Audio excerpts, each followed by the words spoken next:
Selamat pagi Teruna. Sudah siap merenungkan firman Tuhan pagi hari ini?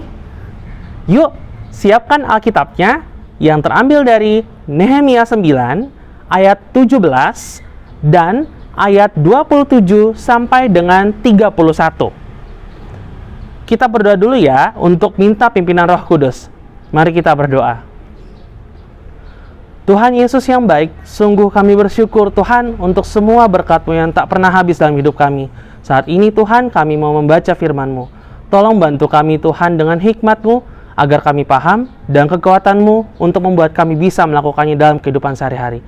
Berfirman-Lah Tuhan, kami siap untuk mendengarkannya. Amin. Kita baca sama-sama renungan firman hari ini. Ayat 17. Mereka menolak untuk patuh dan tidak mengingat perbuatan-perbuatan yang ajaib yang telah Kau buat di antara mereka. Mereka bersitegang leher, malah berkeras kepala untuk kembali ke perbudakan di Mesir. Tetapi Engkaulah Allah yang sudi mengampuni, yang pengasih dan penyayang, yang panjang sabar dan berlimpah kasih setia. Engkau tidak meninggalkan mereka. Ayat 27 sampai 31. Lalu Engkau menyerahkan mereka ke tangan lawan-lawan mereka yang menyesakkan mereka.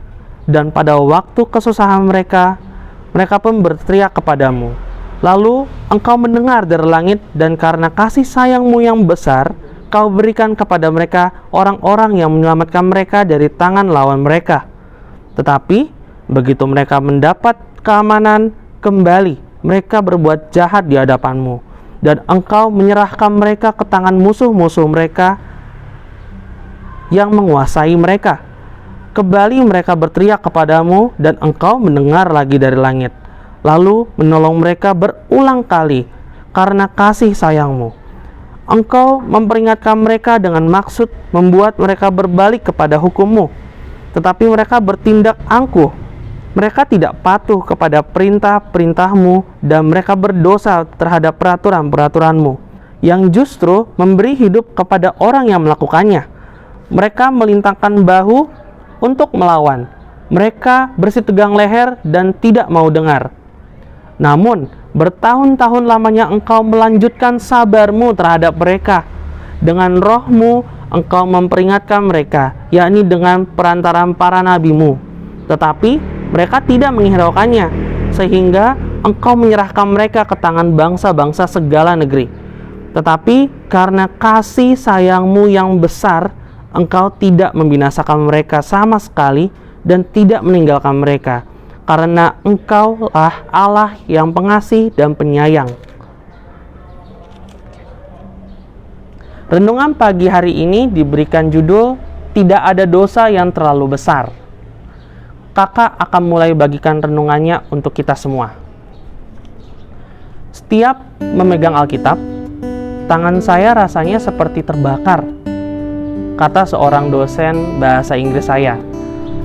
Hati saya langsung ciut mendengarnya.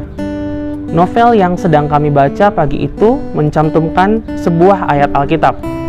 Dan waktu saya mengeluarkan Alkitab untuk mencari ayat tersebut, dosen saya melihat dan langsung berkomentar. Ia berpikir dosanya terlalu banyak untuk bisa diampuni.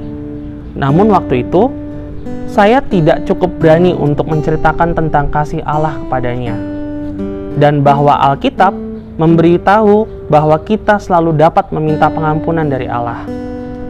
Dalam kitab Nehemia, terdapat satu contoh tentang pertobatan dan pengampunan. Umat Israel telah diasingkan karena dosa-dosa mereka, tetapi kemudian mereka diizinkan kembali ke Yerusalem. Setelah mereka menetap di sana, Ezra, si ahli kitab, membacakan kitab Taurat kepada mereka. Bangsa itu pun mengakui dosa-dosanya, sambil mengingat bahwa sekalipun berdosa, Allah tidak meninggalkan mereka. Dia mendengar seruan mereka, dan dalam belas kasih-Nya, sabar terhadap mereka. Demikian pula Allah sabar terhadap kita. Dia tidak akan meninggalkan kita jika kita mengakui dosa-dosa kita dan berbalik kepadanya. Seandainya saja saya bisa kembali ke masa lalu dan memberitahu dosen saya bahwa bagaimanapun masa lalunya, Yesus mengasihinya dan menginginkannya menjadi anggota keluarganya. Demikian pula sikap Kristus terhadap adik-adik dan kakak. Kita dapat menghampiri Dia untuk meminta pengampunan darinya, dan Dia pasti akan memberikannya. Pertanyaan untuk kita renungan pagi hari ini: adakah kenalan adik-adik yang merasa bahwa dosa-dosanya terlalu besar untuk diampuni oleh Tuhan? Bagaimana kebenaran bahwa Yesus datang bukan untuk orang benar, melainkan orang berdosa? Akankah dapat mengubah pikirannya? Mari kita berdoa. Ya Bapa, terima kasih karena Engkau telah mengampuni dosa-dosaku, dan karena Engkau menjamin bahwa tidak ada seorang pun yang dosanya terlalu besar untuk diampuni. Amin.